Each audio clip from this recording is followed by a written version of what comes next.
السلام علیکم ورحمۃ اللہ وبرکاتہ۔ ناظرین کرام، اللہ تبارک و تعالیٰ کا احسان عظیم ہے کہ اس نے ہمیں اپنے محبوب صلی اللہ علیہ وسلم کی امت میں پیدا فرمایا اور ہمارے بخشش کے بے شمار ذرائع پیدا فرما دیے، اور اللہ تبارک و تعالیٰ نے نماز جیسی عظیم نعمت سے ہمیں نوازا ہے۔ ایک مرتبہ کا قول ہے کہ ایک شخص کے ساتھ شیطان جنگل میں ہو لیا۔ جنگل کا سفر تھا، شیطان بھی اس کے ساتھ ہو لیا۔ جب صبح سے شام گزر گئی، اس انسان نے جس کے ساتھ شیطان شامل ہو گیا تھا، صبح سے شام تک میں ایک بھی نمازیں ادا نہیں کی۔ جب شام ہوئی، شیطان اس سے دور بھاگنے لگا تو اس شخص نے کہا کہ کیا ہوا، کیوں بھاگ رہے ہو؟ تو شیطان نے جواب دیا کہ میں نے کیا دیکھا کہ تم صبح سے لے کر شام تک ایک بھی نماز ادا نہیں کیے ہو۔ ارے ذرا سوچو، میں نے صرف ایک سجدہ نہیں کیا تھا آدم علیہ السلام کو، وہ بھی تو اللہ تعالیٰ نے مجھے جنت سے باہر نکال پھینکا اور اپنی بارگاہ سے مردود قرار دیا۔ میں کیا دیکھتا ہوں، تم صبح سے لے کر شام میں ایک بھی نماز نہیں پڑھے۔ میں اس بات سے ڈر رہا ہوں کہ کہیں اللہ کا عذاب نازل ہو اور میں بھی اس میں نہ پھنس جاؤں۔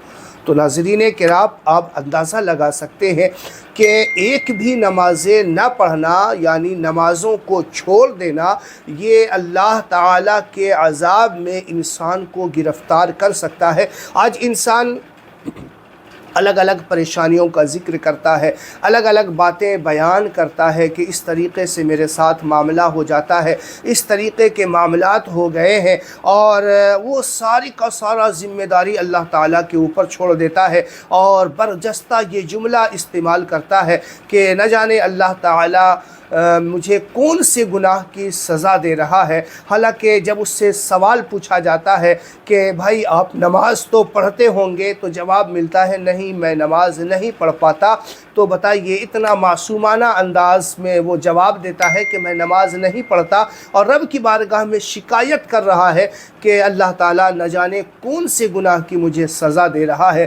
تو اس انسان کو یہ انداز بیان کا آپ اندازہ لگا سکتے ہیں کہ وہ نماز نہ پڑھنا کوئی گناہ ہی نہیں سمجھتا، جبکہ اس سے بڑا گناہ تو اور کوئی ہو ہی نہیں سکتا۔ نماز نہ پڑھنا یہ بہت بڑا گناہ ہے اور گناہ کبیرہ میں سے ہے، اور جس نے نماز کے فرضیت کا انکار کر دیا تو وہ کافر ہو جاتا ہے۔ تو آپ اندازہ لگا سکتے ہیں کہ نماز کی کتنی اہمیت ہے۔ اللہ تبارک و تعالیٰ قرآن میں جگہ جگہ نماز کے بارے میں بیان بھی فرماتا ہے۔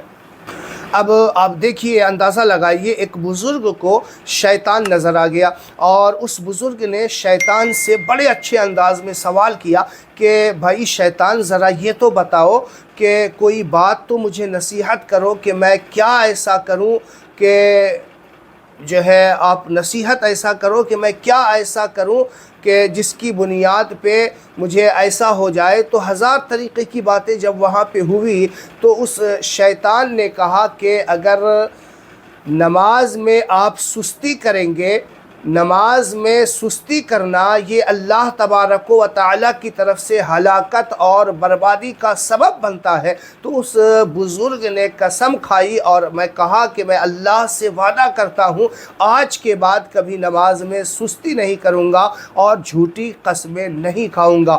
تو شیطان بوکھلا گیا اور فوراً کہنے لگا کہ میں بھی آج کے بعد وعدہ کرتا ہوں کہ کسی بھی انسان کو نصیحت نہیں کروں گا۔ تو اندازہ لگا سکتے ہیں کہ نماز نہ پڑھنا یہ ہلاکت اور تباہی کا ایک ذریعہ ہے۔ آج جو انسان گمراہی کے عمیق گڑھے میں گرتا جا رہا ہے، انسانوں کے اوپر مصیبتوں کے پہاڑ ڈھائے جا رہے ہیں، جگہ جگہ آپ دیکھ رہے ہوں گے کہ اس طریقے سے مسلمانوں کو پیسا جا رہا ہے، کچلا جا رہا ہے۔ کہیں نہ کہیں ایک وجہ یہ بھی ہو سکتی ہے کہ آج انسان شریعت مطہرہ اور نماز سے دور ہوتا ہوا نظر آ رہا ہے۔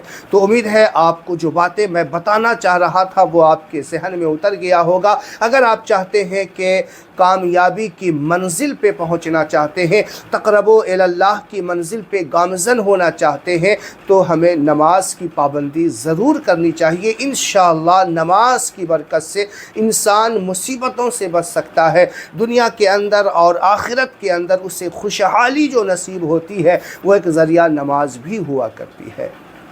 تو آئیے ہم سب مل کر کے عہد کریں کہ ہم نماز پڑھیں گے، نماز کی پابندی کریں گے انشاءاللہ۔ اللہ تبارک و تعالی ہمیں نماز کی برکت سے ہماری دین اور دنیا دونوں کو بہتر بنائے گا۔